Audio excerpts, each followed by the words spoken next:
हल्लीच कोलकातामध्ये महिला डॉक्टर सोबत झालेलं प्रकरण ताज असताना ठाण्यातील बदलापूर मधून एक धक्कादायक घटना पुढे आलेली आहे। बदलापूर पूर्वेला असणाऱ्या एका नामांकित शाळेतील 4 वर्षाच्या 2 मुलीवर शाळेतील सफाई कर्मचाऱ्यांनी लैंगिक अत्याचार केल्याचे प्रकार पुढे आलेले आहेत।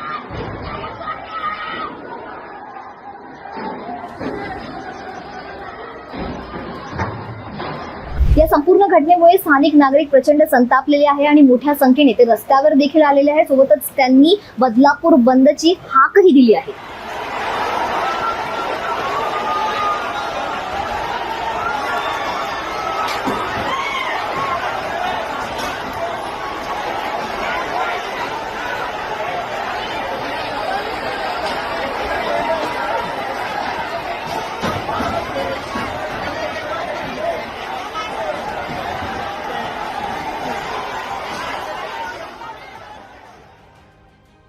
या घटनेचे आणखी अपडेट्स जाणून घेण्यासाठी बघत रहा UCN।